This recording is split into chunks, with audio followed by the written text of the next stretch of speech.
Hey, Oz. Hey, Curtis. Hey, what movie we watching this week? Oh, I've been excited for this movie Marriage. I've got a concoction of Train to Busan, Okay. Candyman, Checks out. Misery, Well, of course. Texas Chainsaw Massacre, Uh-huh. and Thelma and Louise. Oh, love it. What a movie Marriage. This week, we're talking about fried green tomatoes.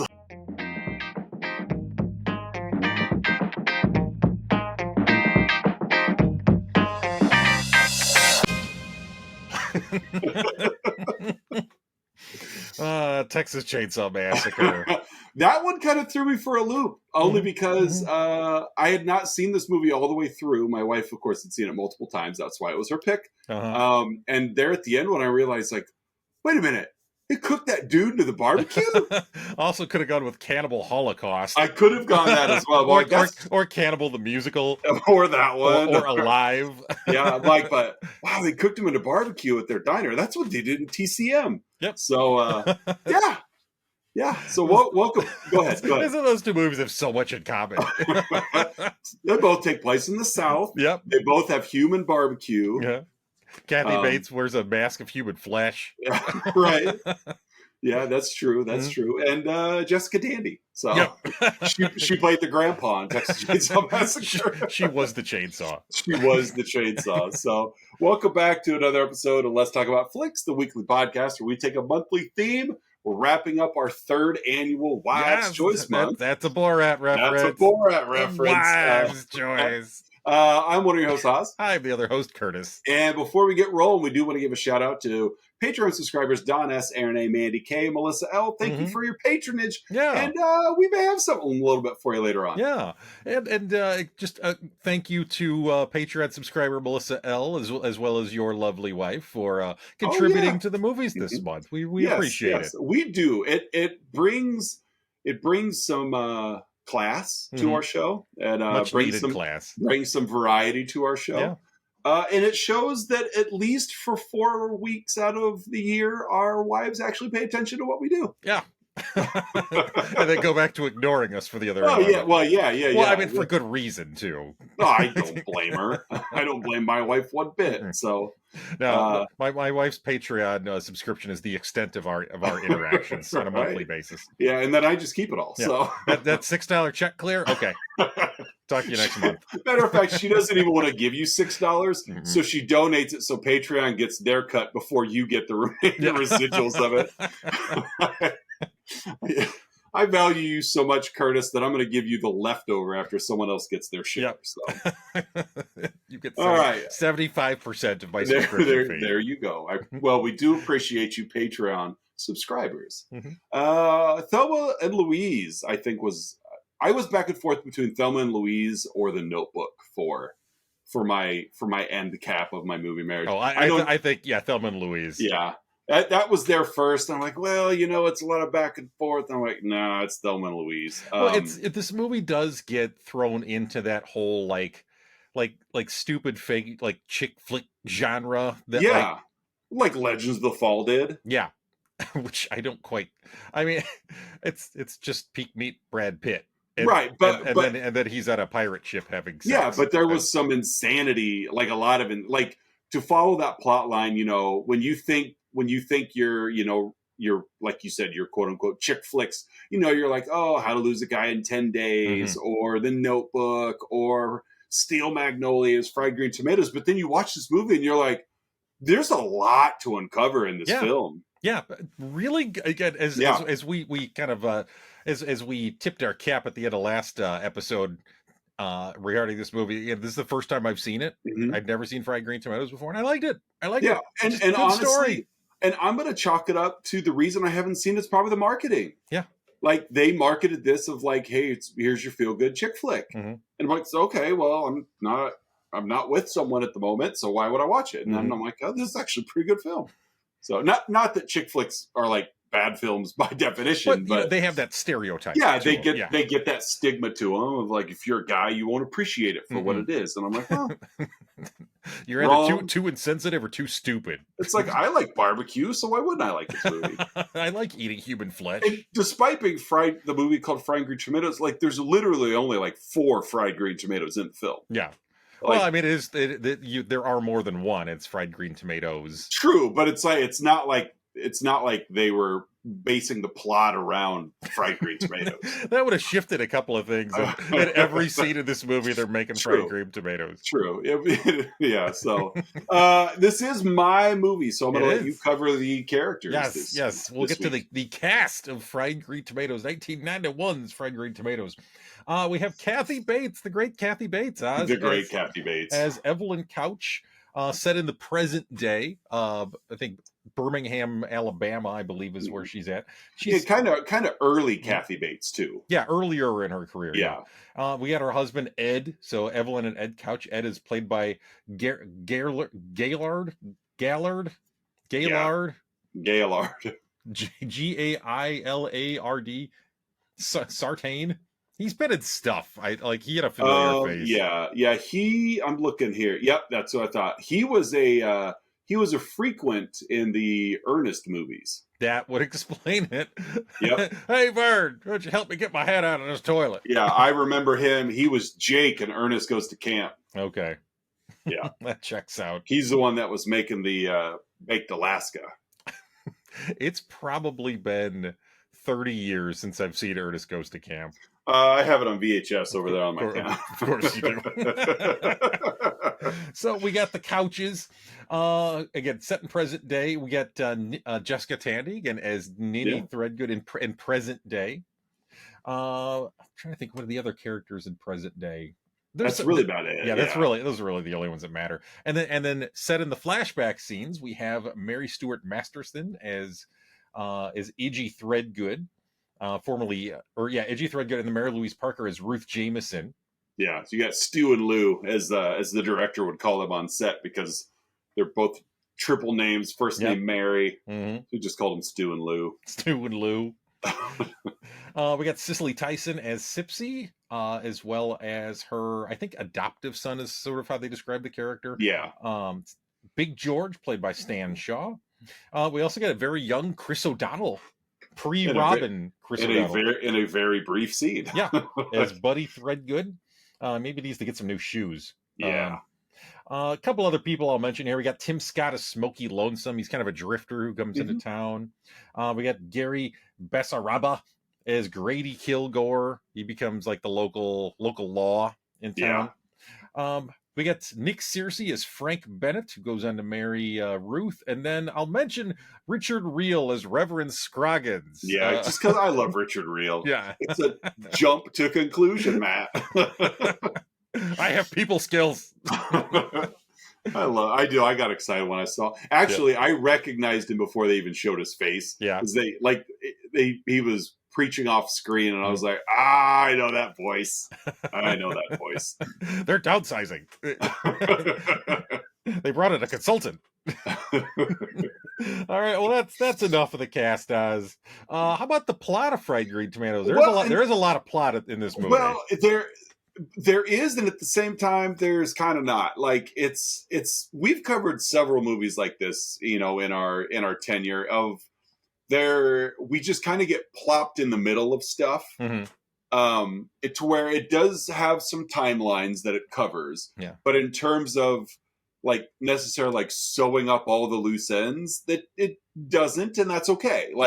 It's not this isn't necessarily one of those. It's not really like a plot-driven film in terms of your story arc as much as it is.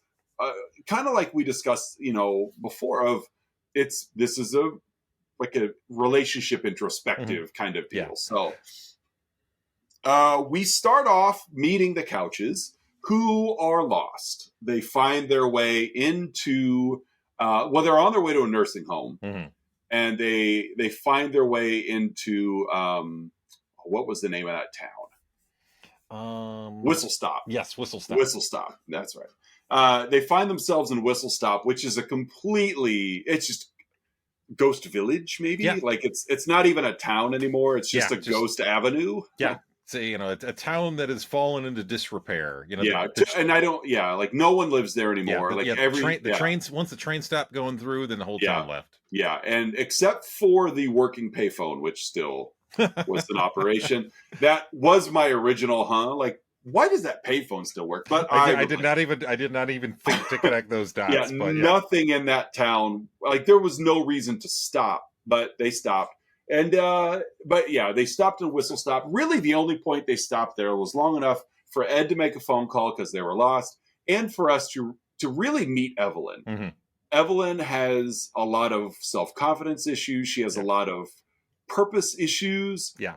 She's a stress eater. She's a sad eater. But really, she fixes her eyes on the restaurant in Whistle Stop, Fried Green Tomatoes, that we eventually meet the story of. Yeah. So they find their way to the nursing home. Kind of this funny through line of Ed's aunt. We never meet her. No, we never meet her. We never meet her, but we never even see her. No, but you see Ed go into the room, and then Evelyn follows, and then scurries back out as like a plant gets thrown out the door. And it happens 2 or 3 times in the film, to the point where Evelyn has to go busy herself while Ed's visiting with her aunt. It's probably where Hot Shots got the got the Chihuahua bit. We kept sitting on the Chihuahua. Traces back the fried tomatoes. I could see, like, I saw this bit in his John Avnet movie. But this is where Evelyn meets. She's just sitting on the couch, kind of sneak eating again. She doesn't feel like she has any place in her current life. She has no control of it. Yeah, not a lot of self-worth. No ownership of what she's doing. Yeah, no agency. Nope, not at all.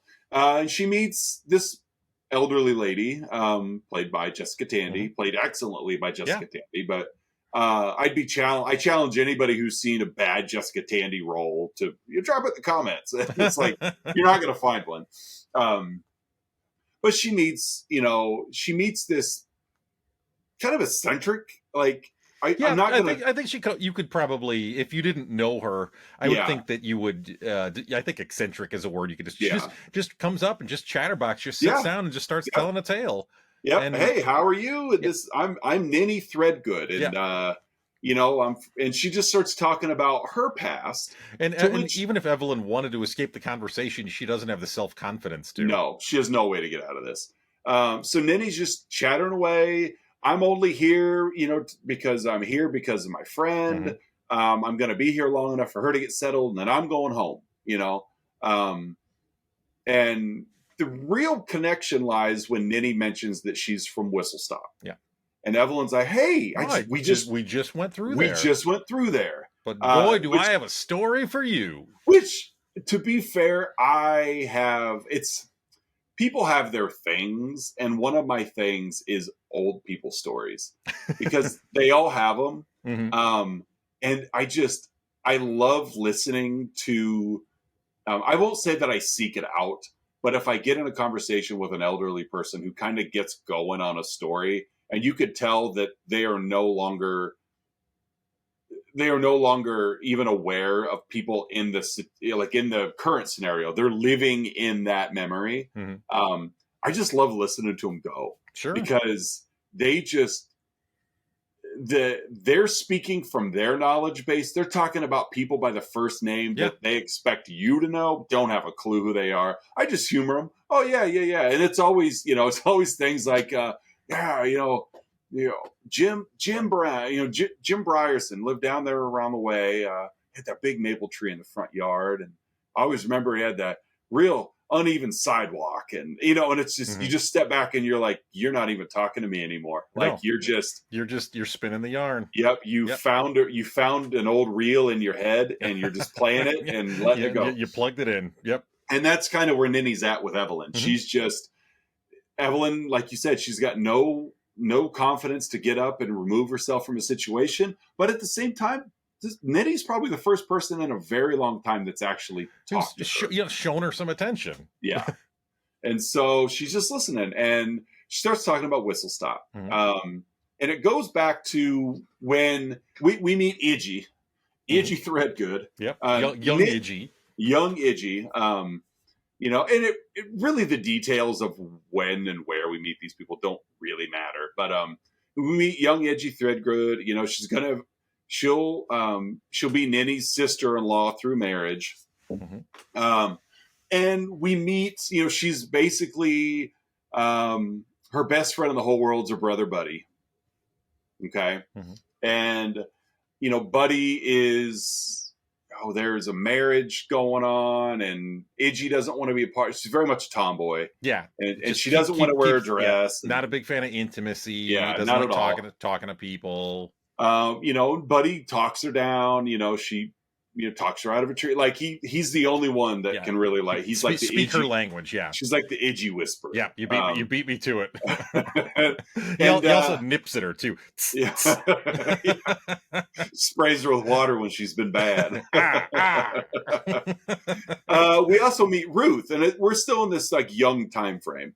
We meet Ruth. You know, Buddy's got a thing for Ruth. Talks her into going for a walk, and so Idgie, Ruth, and Buddy go for this walk. Buddy's trying to show off. He goes down.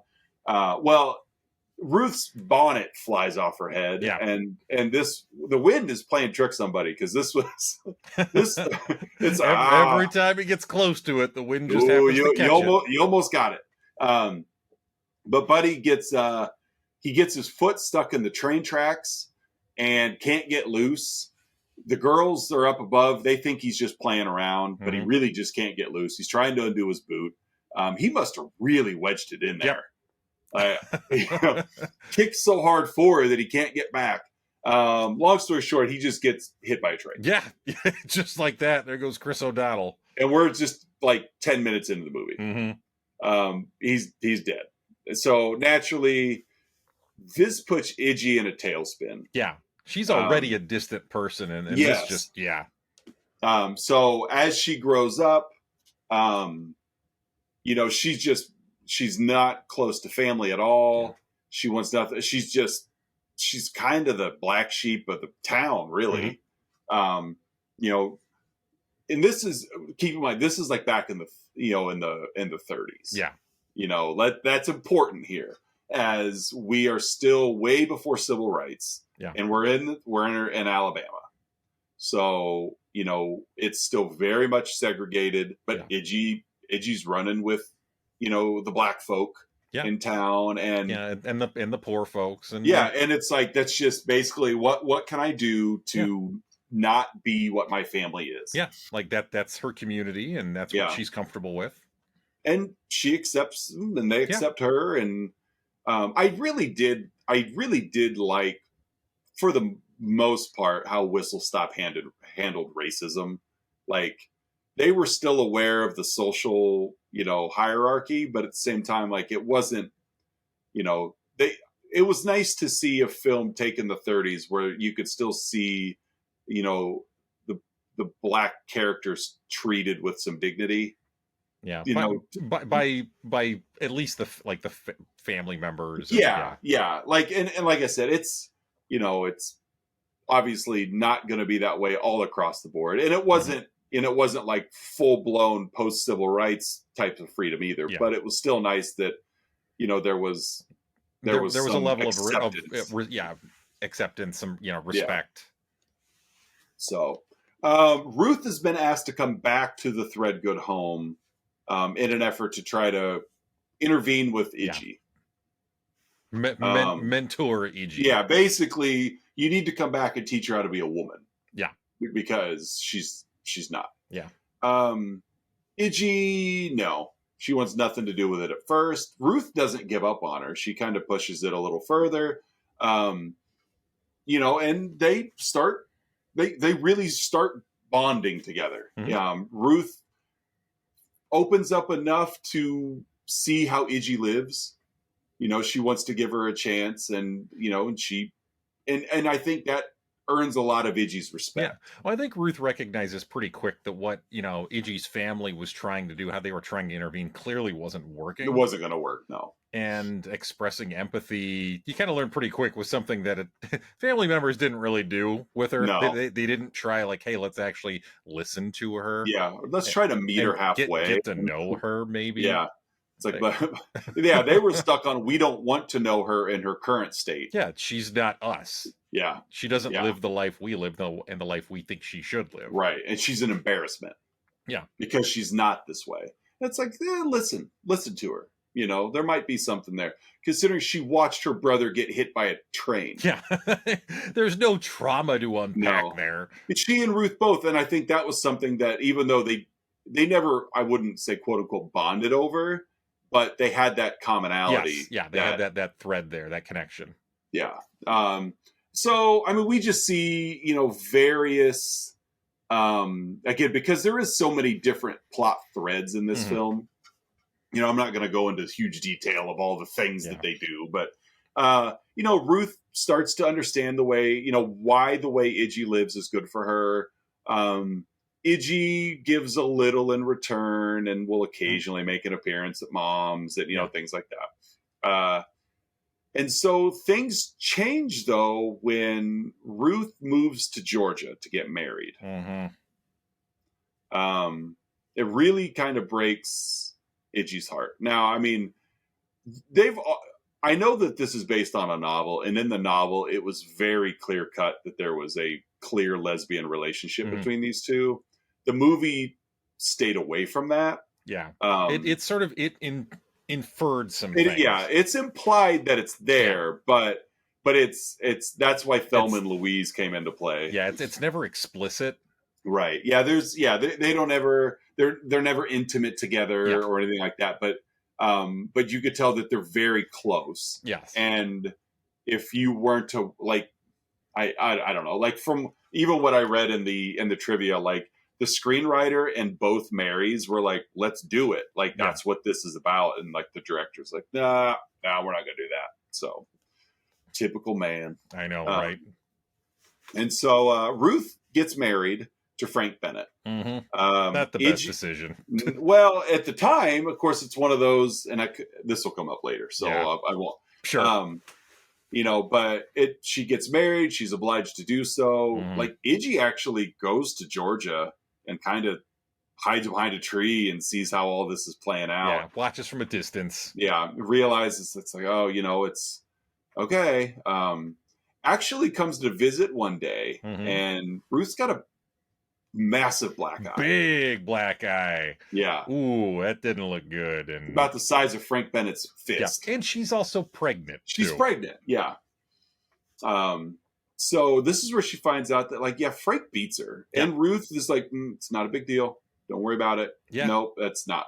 It's your typical, like, cinema fare of, like, nope, I'm covering up for him because he's just going to continue. And I mean, he's an awful person. He has her trapped in this life, and they didn't say this in the film, but I'm sure she's financially dependent on him. Oh, and, there's threats of physical violence around every corner. Oh yeah, it's like, to Frank, it's like, you're mine now. Yeah, she's a possession. Yeah, I'll do with you what I wish, and don't you voice your opinion. I'm going to dominate you with my power and my privilege and my money. Idgie comes back because she's trying to basically break this up because she knows it's awful for Ruth. She comes back with Big George and another guy. I think it was her brother. Was one of her brothers, because he never made an appearance again. Yeah, which really kind of threw a monkey wrench in the whole court scene.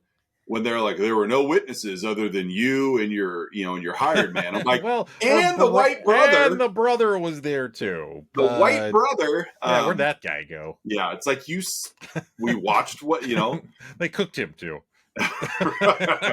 We were low on meat. That meat man hadn't come by yet. Yeah, he was pretty lean. And so, it's really hard scene to watch too, is because we know she's pregnant, and Idgie comes in and kind of attacks Frank. Frank kind of, fights her off, like slams her up against the wall. that's when the guys come in and basically, he's outnumbered. Yeah. So Ruth, goes to walk down the stairs and he just kicks her from like 5 or 6 stairs up. Oh. Lands on her stomach. It's like, man, it's rough. It's really hard to watch. Scene, yeah. But thankfully all was well. So Ruth goes back to Whistle Stop with Idgie, has the baby, names him Buddy Jr. after Buddy her Jr. brother. So basically, in her mind, like Frank is out of the picture. Yeah. And so they have an idea. Ruth and Idgie have an idea. They want to open a cafe. So Papa Threadgoode gives them the money to start the business, realizing it'll be good. I mean, Idgie's finally trying to do something productive with her life. I'm glad that the dad was willing to help there, as opposed to just crossing his arms. Nope. Yeah. You haven't done anything for this family. Yeah. Like, you've embarrassed me long enough. Yeah. Yeah. He helps him open up the shop. Yeah. Good for him. Yeah. Good for him. So they open up the Whistle Stop Cafe. They hire the black help, to work there. It's like a little controversial, but people are like, man, but the cooking's good. Yeah. So, they're good people. So whatever. Big George's barbecue becomes very popular. Yeah. It's got that whole like outdoor, like stove going. Oh, I know. I'm kind of jealous. Like he's knows what he's doing out there. Good for you, Big George. Yeah. That's not the last we see of Frank, though. Frank comes back under the guise of a KKK member, like the big KKK rally, and Frank he comes into the cafe. Idgie and Grady, the law enforcement man, they're doing some like drag race show at the local stage. Yeah. And Frank comes into the cafe. I don't remember where Ruth was off the top of my head. But Frank comes into the cafe to basically take his son back. Like knocks Sipsy out, takes the baby. Yeah. You'd mentioned him in the cast before. Smokey Lonesome, which I think is such a cool name. Smokey Lonesome, basically like he's kind of the town drunk. Yeah. But not you're like destitute begging for money, but just so forlorn and down on his luck that but still cared about by the community, which is nice. Still accepted there. Like they recognize who he is in his struggles, but he's still accepted there. And he's got feelings for Ruth. He just doesn't know how to express put them into motion. But he stops Frank. He stops Frank from just straight taking the baby. Yeah. Frank decks him. Yeah. Frank just knocks him out, which wasn't a difficult decision to make, but just long enough to slow it down to where Frank gets clocked over the head with a cast iron pan. Yep. We don't see from who.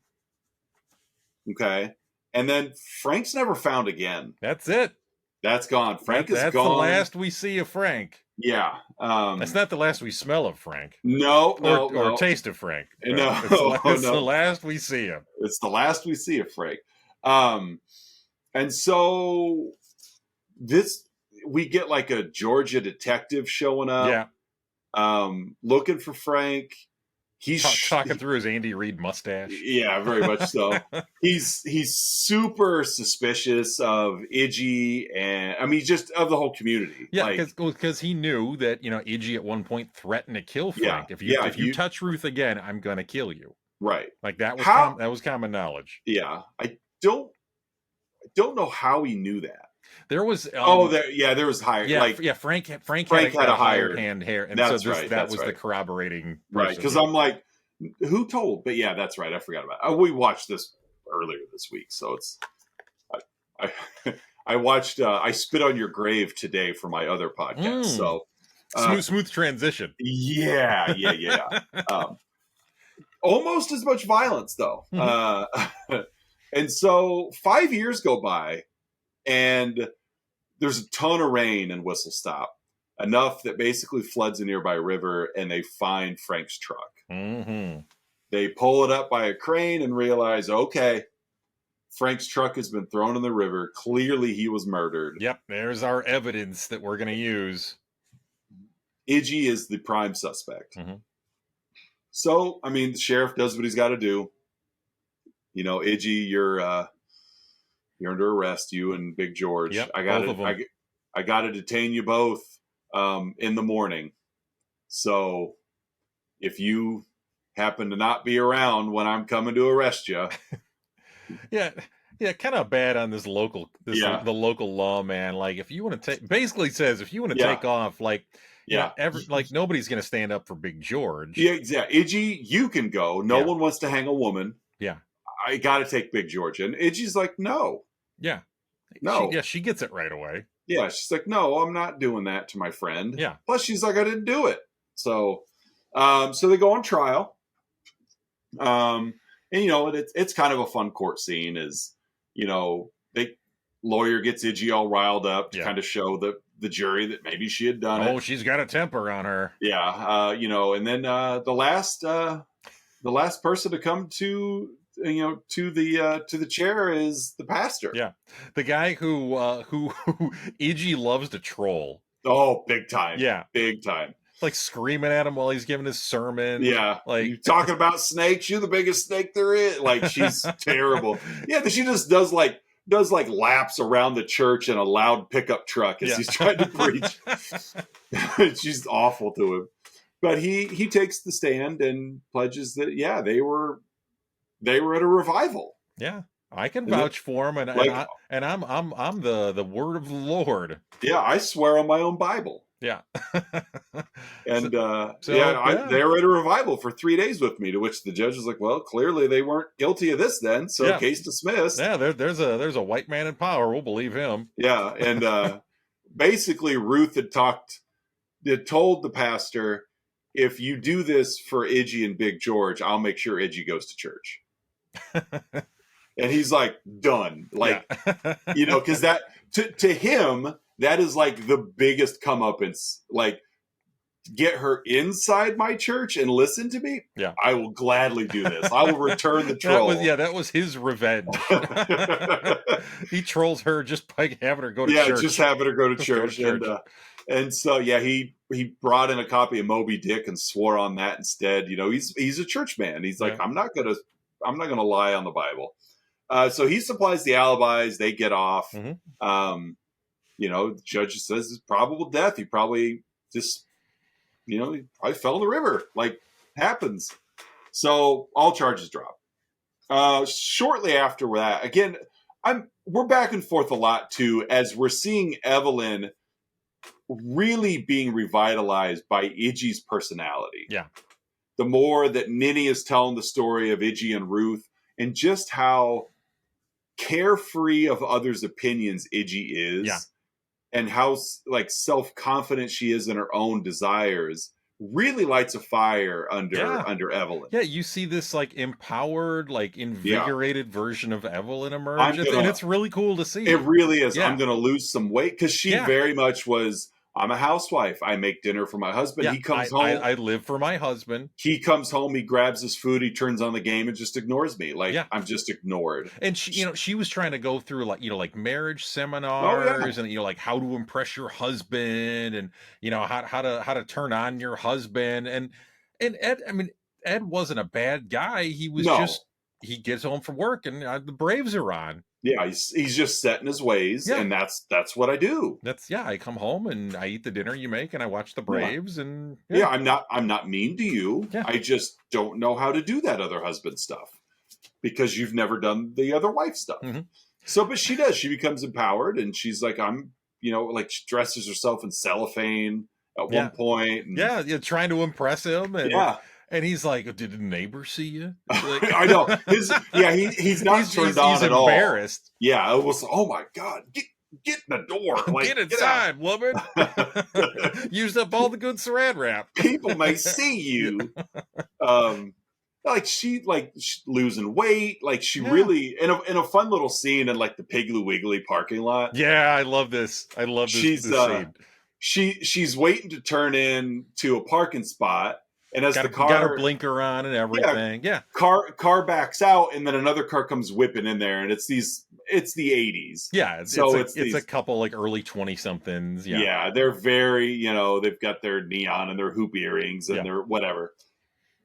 And she's basically, she's like, you can't do that. Like, I was waiting, and they're like, well, we're young and whatever, like, get over it, old lady.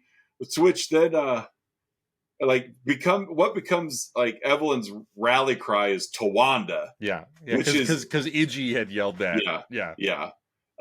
So she just continues to ram the back end of this car, repeatedly. I felt bad for the truck parked in front of this car because it was also getting damaged. But then these two girls come running out. What are you doing? And she's like, well, I'm older and have better insurance. And then just drives off. Just one stop short of flipping them the bird. So before you jump in, I'm just looking back at my notes. I forgot about after that. It cuts back to the nursing home, and Evelyn comes into Ninny, and she's riding high. Oh yeah, she's on top of the world. It goes up to Ninny. After I wipe out the punks of the world, I'm gonna take out the wife beaters like Frank Bennett and machine gun their genitals. Oh, that's right. It's like super aggressive, but still extremely PG. It's still Evelyn. She can't help herself. I can't wait to do it. She's still Evelyn. Like, she can't not be Evelyn, but she's making machine gun sounds and everything. So we flash back to Whistle Stop, and shortly after that trial, Ruth is diagnosed with cancer.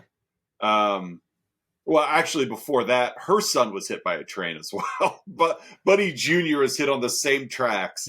But he only lost his arm. Thankfully.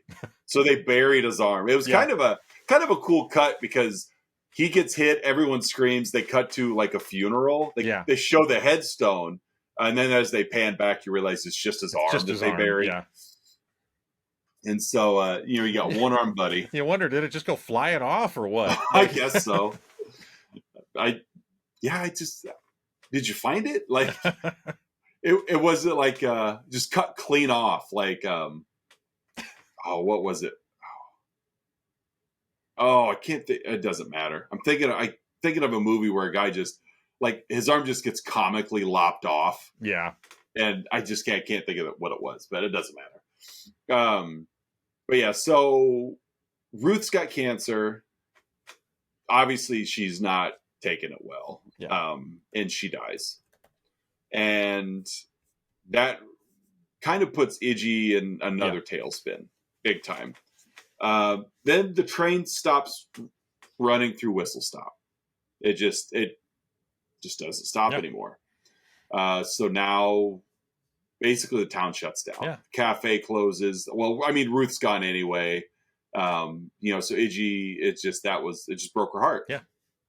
Really just touching sequence too. It really was. Ruth Idgie sits down next to Ruth and just like, there's so much I want to say to you. And she never gets the chance to say it because a few moments later, Ruth passes away there. Ruth's like, tell me that story about the ducks. And it was a very well shot scene. As Idgie goes into the background room, staring out the window, but we still it's still wide view of Ruth laying in bed, and we don't see her moving at all. But we know. You just know that she's dying right now. There's no cut to a last breath or anything. You just know that by the time Ruth or Idgie's done with the story. I agree. I really like that sequence in particular. It's just it's just Ruth in the foreground, and the camera doesn't move at all. It's just Idgie kind of moving within the frame a little bit in the back as she's she's telling the story Ruth wants to hear, and you know exactly what's going on. Because it was the first story we heard Buddy tell Ruth in the movie. The very still moment. It was well done. It was well done. So that's kind of the end of Ninny's story. Although she does reveal to Evelyn what happened to Frank. And then we flash back to Frank's, where he gets bonked, and find out that it was Sipsy. He had taken her down, but didn't take her out. And she's the one that clocked him. You got double tap. That's right. That's right. That's how they do things in Alabama. Yeah. So she's the one that got him in the head with that frying pan, knocked him out cold, went and got Big George, and they basically fed him to the Georgia detective. He butchered Frank, butchered his body. Yep. And fed him to the customers, particularly that Georgia sheriff. Who just loved it. Oh, like, it's the best barbecue I've ever had. My God. Like he kept coming to Whistle Stop for 5 years just to get it. And they never I really like how they shot that too, because they never flat out said it. Yeah. But they kept the story sequencing enough to where they'd talk about Frank, and then they cut to George flipping this like big flap of ribs over on the and you're like, oh, like I even had that like epiphany moment watching. I was like, oh, they cooked him. Oh my, it's not quite like in Fargo where it's Peter Stormare had just killed Steve Buscemi and like the foot is sticking out of the the top of the wood chipper. Not quite like that. No, but it was like, oh, so I went straight to my notes, Texas Chainsaw Massacre. But he went serving him to Curtis Smoot, the sheriff, the whole time. He loved it. Us Curtises, we love our cannibal barbecue. You do. Evelyn goes to see Ninny and finds Ninny's room is empty. There's a lady that's basically pulling the decorations down. Yeah. And Evelyn's like, well, where's she at? When the lady's like, well, she died.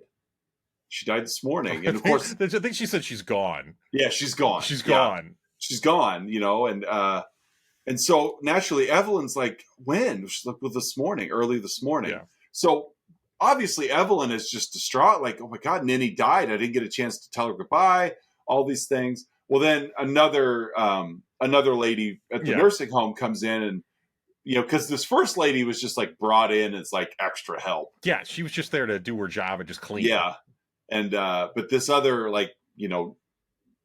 nursing home attendant or nurse or whatever, she's like, oh no, like basically Ninny the whole time, which you could have easily thought that Ninny was just maybe a little confused as to, oh, I'm just here long enough for my friend, but it's like, no, you're a resident. You just haven't come to terms with it. Or just convinced herself. Yeah, you just haven't come to terms with it. But no, that was actually the truth. Like the friend had passed away, and so now Ninny was going to go home. Mm-hmm. So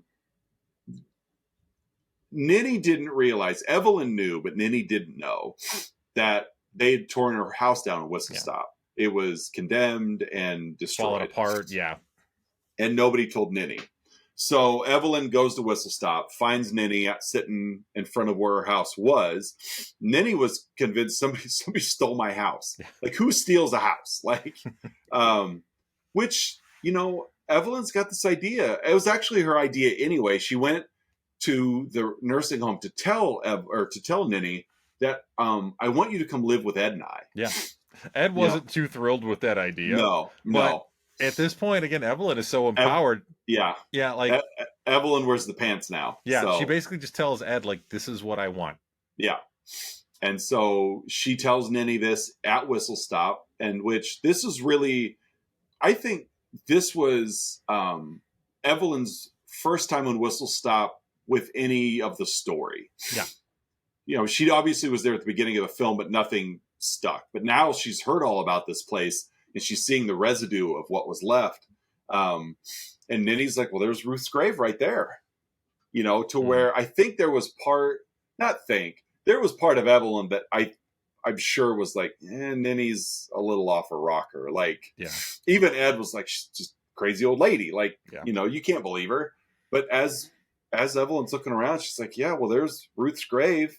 And Ruth had he's kind of called Idgie bee charmer, because there was a scene earlier where she just like reached into a beehive and pulled out the honeycomb, and they didn't sting her.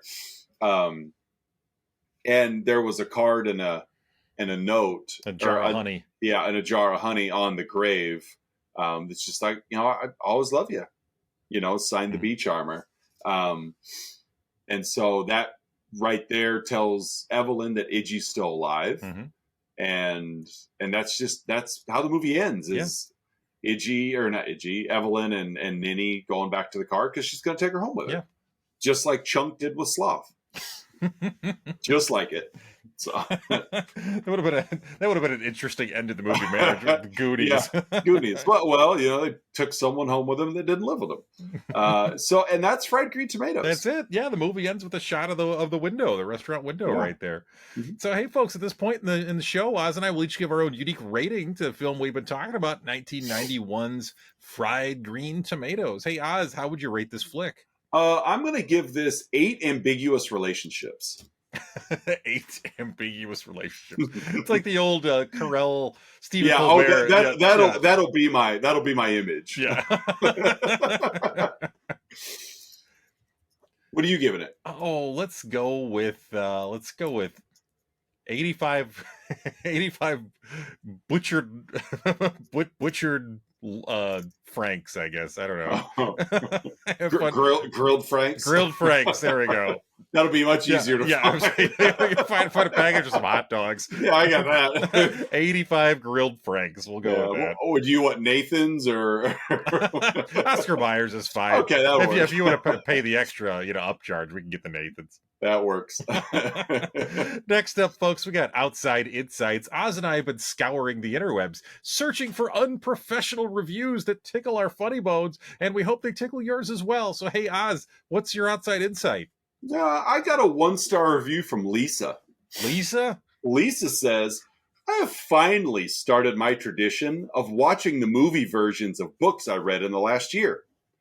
I read this book while on my last trip with my abusive ex, so I had a lot of negative feelings about watching this. But Perditions, am I right? This is written with the book in mind. This book definitely wins out. For anyone who questions whether the two main characters are queer, they totally are. Although it's unclear if Idgie is trans in the book, she presents and lives as a male and is only taken seriously by those who know she was. It's this really weird alternative history thing. The movie is even more racially problematic than the book. The black characters in the film are incredibly one-note and stereotypical. The book may characterize a little more, but there are some white savior moments that are problematic. The book wins this time.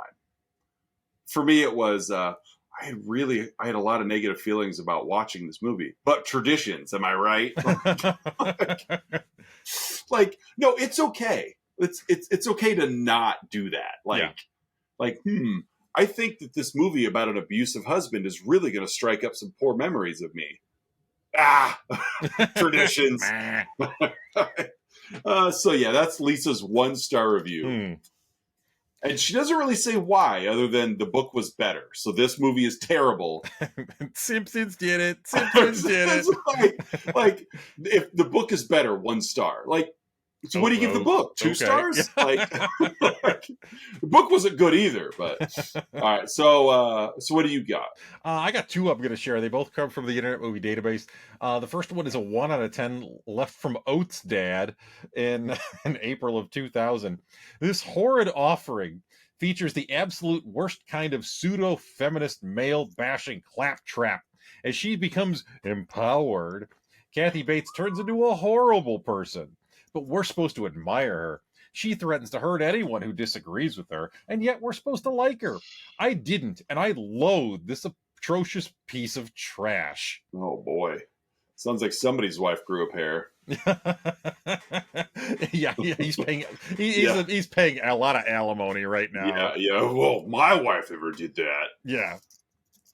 The other one is a 2 out of 10 from Pilot 1093, October 2021. Predictable and comfortable if you are a mild feminist. The guys are stereotypes, so I guess that means there is some truth in their actions, but not all guys are like this. The movie is obviously a feel-good for the ladies, but that's okay. That's okay, but us guys may be a bit bored. All right. Yes. Just two men who clearly are insecure in their own feelings, have no idea what it's like to be in a relationship where they're not dominating the woman. Yeah, exactly. This is 2 men who come home, grab their dinner, and go watch the game. Yeah, the Braves are on. Yeah, these Eds, a couple of Eds. Yeah. At best, Eds. Yeah. At best. Because like we said, Ed wasn't a bad guy. Ed was just he's just checked out. Like he Which, was not in touch with his wife's feelings or needs. Well, and not to I definitely would have prefaced not to say that he was right or wrong, but like in Evelyn's current mental state in that relationship, she was checked out. Like she had no self-value and no self-worth. So like it wasn't like she was bringing a lot to the table for Ed to rally around. It was, well, you make dinner and we sit and watch TV and this is what we do. Yeah, and then we go to bed and then it's like you repeat. It's like you don't complain about it, Evelyn. Yeah. If you think something's wrong, go to that class and learn something. Right. Right. Yeah, you fix this. Yeah, you need to fix it. Yeah. Well, yeah, those are good outside insights. Good outside insights from clearly bad guys. Exactly. And Lisa, who's like, I prefer the book. That's fine. That doesn't mean the movie's bad. All right. Hey, folks, it's that point in the show you've all been waiting for. Our signature segment, the 3-2-1, in which Oz and I will each share 3 goods, 2 bads, and 1 about the movie we've been yapping about. Fried green tomatoes. Hey, Oz, what are your 3 goods? My first good is this is a female-driven story with no male heroes. And I like that. Yeah. Like, I really like that there weren't women sitting around talking about men all the time. It was empowering, and I like that. My second is the movie did a pretty good job of balancing the split time storytelling. Yeah. Because neither Evelyn's story nor Idgie Ruth's story got overwashed by the other. They did a really fine job of jumping to the other storyline when they needed to. Nothing felt shoehorned in anywhere. And my third is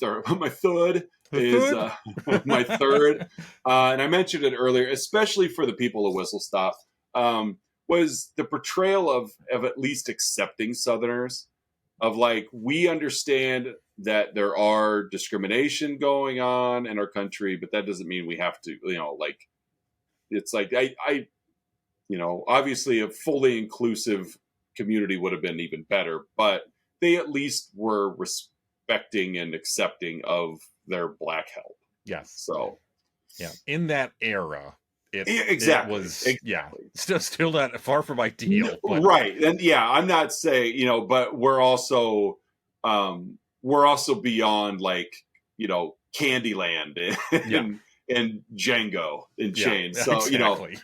So it is nice to be like, okay, that's, that these people, they clearly were not living at the same level, but they were still befriended and treated somewhat respectfully. So those are my 3 goods. What do you got? My first one, when Ninny first approaches Evelyn with just at the very beginning of the movie, and Ninny walks up to her and she opens the conversation by talking about recently getting an enema. So that's right. Yeah, that's true. So I think more people should open conversations like that. It's a real icebreaker. Yeah. Hey, I just got some water shot up my anus. How are you today? Right. Felt great. Yeah. I feel refreshed. How are you? I'm riding high right now. Tell me your story. Speaking of candy bars. It's like the Joker in Batman. This town needs an enema. I actually use that quite a bit. Not always for towns, but it's like, this blank needs an enema. That's right. My second one is you mentioned there was actually 2 scenes at the grocery store, Oz, and you mentioned the second one where she's really growing into herself, and she rams the car of the younger women.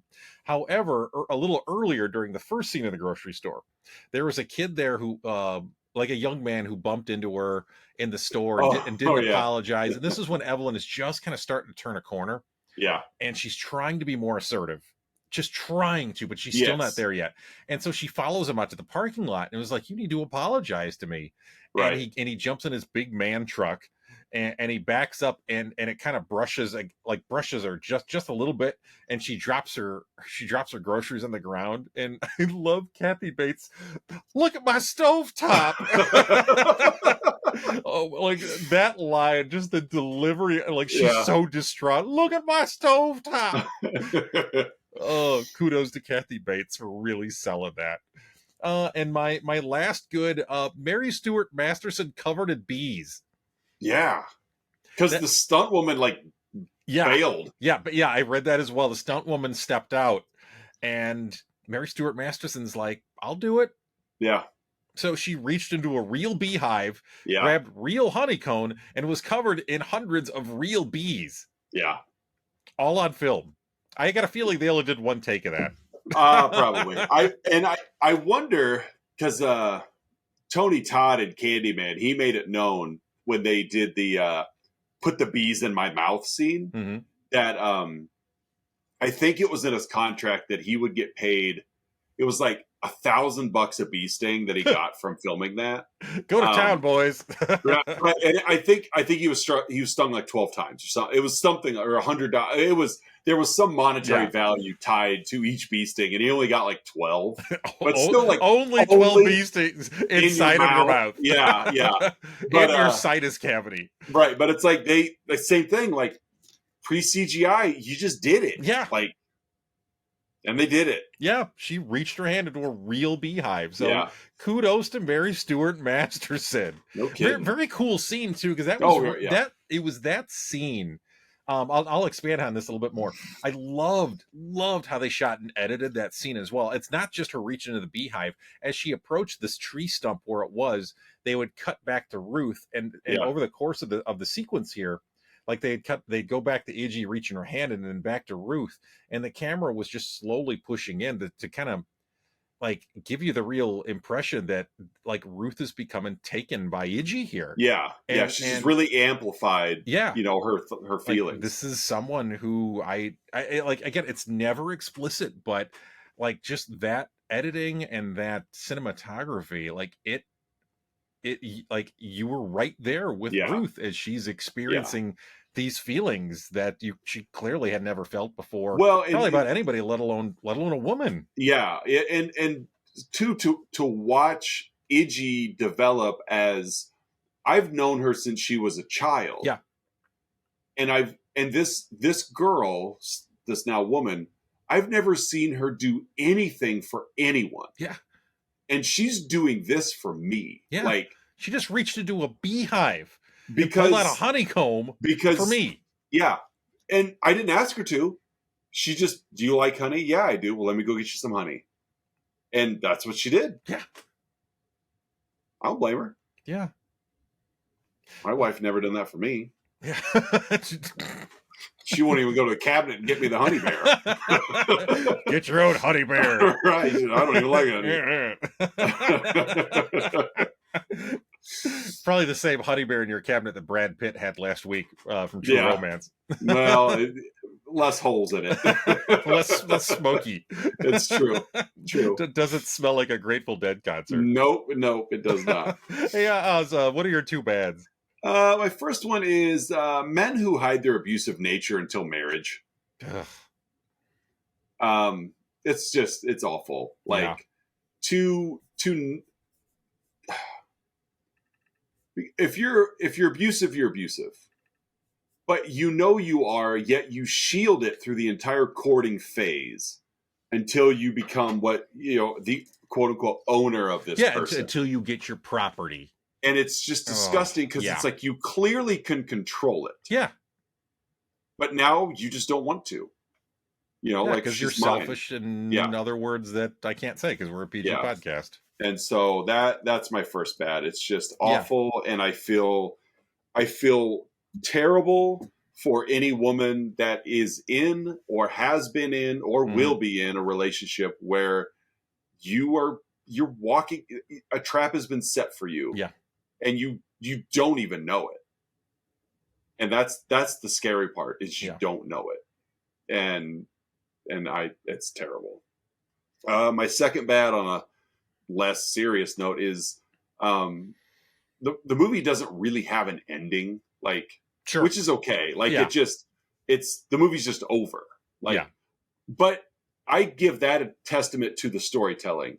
I want to see what Ninny's life with Evelyn and Ed is like. Like, I just, I want to see Ed coming home and there's Ninny at the table. Like, I want to. Like, is she gonna watch the Braves with me? Right? Like, she like ham? Like, Terry Pendleton's up. Right. Like, Jeff Blauser pulls a double here. Raphael Belliard will get the run. I mean, did she have to wear my Mark Lemke jersey? Right. How many dingers she think Klesko's going to have this year? I was a '90s era Braves fan, by the way. Well, we all were. Because they're on TBS and they were excellent, and just like everybody was a Cubs fan, everybody was a Braves fan. Yeah, it's like I watched TV when they were Braves on all the time. Yeah. Like, I remember Dave Justice being married to Halle Berry and being a guy in My First Bad. The crime dog crushing homers. Crime dog, yeah. Damon Berryhill took a stint down there after the Cubs. Sid Bream scoring that playoff run. Mm-hmm.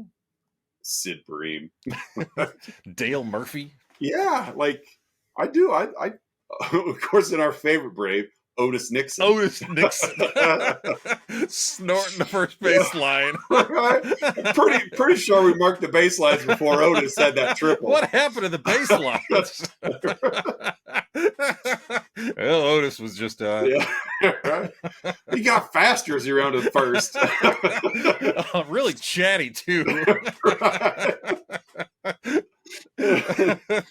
But yeah, Neon Dion. That was back when he was playing for the Falcons too, and I remember that that weekend he played a playoff game and an NFL game like within a day of each other. Yeah, I don't remember Brian Jordan did the same thing. Yeah, Brian Jordan did the same thing. Yeah, so it was a fun time to be a sports fan where you didn't have social media cluttering everything up with every tidbit and nugget of info, but it was like those Braves are a lot of fun to watch. Yeah, and it's not like the Cubs were any good during that period. Right, yeah. I mean, it's and then, of course, we're going rattling off names, but we didn't even get to the pitching staff. Yeah.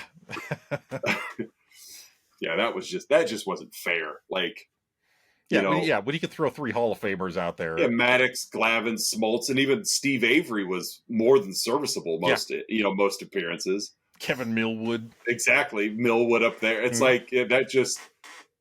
our number 4 would be someone else's number 2. Yeah, exactly. Yeah, it was fun. It was fun to watch those Braves. So, all right, that's my 2 bads. What do you got? Next week on 90s Atlanta Braves talk. Exactly. My 2 bads. The first one is the depictions of the black characters. Like, although again, like Idgie and Ruth, like they treated them very well, and like it just. In the context of this story in the movie, again, I haven't read the books, so I don't know, how they were depicted there. Right. But in this movie version, I do feel like they were just kind of there to push the white characters along. Yeah, again, they didn't have much of a story. Big George didn't have much of a story. Right. Sipsy didn't have much of a story. You didn't get to know them at all. No, I mean, Lisa from My Outside Insight wasn't wrong. They were very one-note characters. Yeah. And like they're just kind of there to advance the plot and get to more of the white characters and their stories, And I feel like they had to be in the story because you're going to write a story about 30s Alabama and not have blacks in it. Like, so they're just there. Yeah. So it just felt, just right. And again, coming from a white male perspective, like, again, I can't completely speak to this and put the right words to it, but it didn't feel right.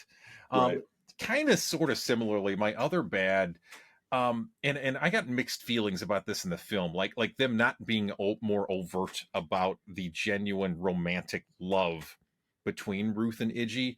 Again, it's like I kind of find myself going back and forth. Like, is it better unstated? But there's a part of me, again, this was the early 90s, and there's a part of me that wanted to see it. Just like, this is acceptable and this is fine. Love is love. Right, just show it. And Idgie especially is lesbian coded, just with like the haircut and the attire, and the lifestyle. Like, she's clearly coded as a lesbian. Like, you're supposed to infer that. And I know part of me just wanted to see it just because like they're in love, like let other people see it. And yeah, I don't know. Part of me was just disappointed by that. Yeah. So those are my two bands. As what's your huh? My huh is, why did we never see Ninny in the 30s? Yeah, that's one of my possible huhs as well. Like she was there to see everything. Like she saw it all. Like was she also there at Frank's when they went to get Ruth? And was she also there when Sipsy hit Frank over the head with the pad? I know, like she knew a lot of details for someone who we never saw on screen until she was ancient. Yeah. So that was my huh. Is like we just never saw Ninny. Like despite always being there, never saw her. So what's your huh? My huh is, so they clearly, they butchered and cooked Frank. What about his bones and organs? I'm probably thinking about this a little too hard, but I don't think you can. Like, okay, we got rid of the meat. Yeah. Check. Good start, everybody. Now we got this big pile of organs. And what are we going to do with his pancreas? And what are we going to do with his femur? And what are we going to do with his skull? I mean... Well, we didn't see what was still in the whistle stop after they closed. You can make a stew out of that. R.I.P. Carl Weathers. So yeah, that's my huh. Bones and organs. Why not go grim and graphic with it? It does remind me of a Simpsons moment where they went to Homer. This actually plays really well with the themes we've been talking about. Homer and Moe are weirded out at Bart because Bart has been displaying some feminine traits. Okay. And so they're like, well, we got to turn him into a man. Okay. And so they take Bart hunting, and they go to it's the holiday season, so they go to a reindeer pen. So there's real reindeer, but they're just in a pen, and and they're like, and they give Bart the gun and like, you got to shoot a deer. And Bart can't do it, of course. Right. Yeah. And so, of course, Homer and Bart end up in the pen, and and like Moe cowardly hides, which is kind of part of it too. But like the reindeer get antsy and they start running around and they start charging at them. And Homer takes Bart and puts him over his head to protect Bart, while Homer's like his torso just get pelted by reindeer charging him. And here's the point. Here's the loop in the story. Afterwards, like Homer, how are you? He's like, I'm fine, except for my bones and organs. Oh, my insides. But no, that's a good huh. Like you can't turn it all into barbecue, can you? Yeah, I get it was a good start. Yeah. We got rid of the meat. No. He was a big bulky guy, so but there's more to him than meat. Yeah. Yeah, it's a good question. That's a good one. Well, hey, Oz, that wraps Fried Green Tomatoes, and that wraps this month. That wraps the third annual Lives of Choice. Yes, it does. We are kicking off a new theme, and well, we always kick off a new theme each month. And the only recurring theme we'd had was Wife's Choice. So, of course, this is another new theme. Mm-hmm. But this will be a fun one. Yeah, because, I think so. How many movies did you pick for next month? I picked 0. Just like we picked 0 for this month. Yeah, I also picked 0. We've taken the last couple months off. This month was Wives' Choice. Next month will be Patreon member choice. Yes, we're turning the reins over to our Patreons. We luckily there's only 4 Wednesdays, and we reached out to all 4 Patreon subscribers and said, "What movie would you like us to cover in your honor?" And so you reached out to 2, and I reached out to 2. Yes, and we have. If we didn't have enough variety this month, boy. We've got a wide variety. We got 4 Patreons, and they all have very different tastes and very different choices in favorites. Mm-hmm. Yeah, for sure. So you kick off this with me wrapping up February. Yes. You get to kick off March. Yes. So Who is the Patreon and what have they chosen? Our first Patreon selection for next month is going to be Patreon subscriber Melissa L. Yeah. And Patreon subscriber Melissa L's choice is 2001's Hedwig and the Angry Inch. Never seen this movie. That is going to be a rousing time. And Oz, Patreon subscriber Melissa L., is going to be joining us. Oh, that was my next question. Yep. Is she going to join us? She's joining us on camera. I just bought a splitter for the headphones. Nice. You guys can't just go wide with it. We actually joked about that. Like we'll get the Uber extended, like slinky headphones. Yeah, there you go. So yeah, that'll be fun. I'm looking forward to Melissa L joining us. So. Yes, yeah, she's very excited. Yeah, and she's very excited. I've never seen this film, but I've known pre your guys' marriage that she was a fan of this, because I remember it may have been one of the first times I met her when she had an apartment and she had a Hedwig and the Angry Inch poster. So I've known that she's a fan of this film for a long time, and I've yet to see it. So it'll bring me in the fold for next week. It's a fun movie. It's a pretty tidy watch.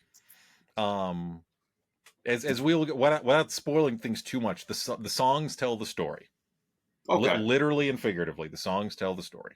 Good deal. Yeah. So, but then we really have a wide variety of things for March. Yeah, that is an understatement, and I love it. I love the variety. Oh yeah.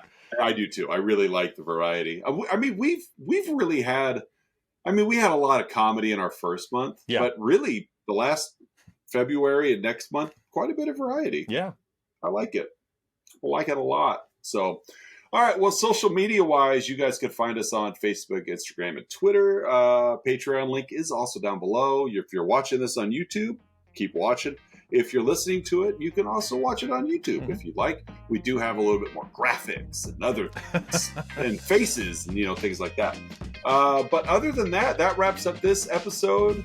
And this month, we will be back next month in March to kick off Patreon Members Choice Month, starting with Patreon subscriber Melissa L. and her pick, Hedwig and the Angry Inch. And she's joining us too. I love it. She'll be here live in person for this pre-recorded segment. Yeah, is she joining you at the microphone? Yes, yeah, we will pull 2 chairs up and saddle here, so we'll figure out how we do the camera and whatnot. But that I'm just thinking if there's only going to be 2 recordings, then it won't change anything for me in the editing phase. We're not going to do three cameras. That works. We'll squeeze in the frame. Perfect. So, all right. Well, for another episode of Let's Talk About Flicks, I'm Oz. I'm Curtis. We'll see you guys next week.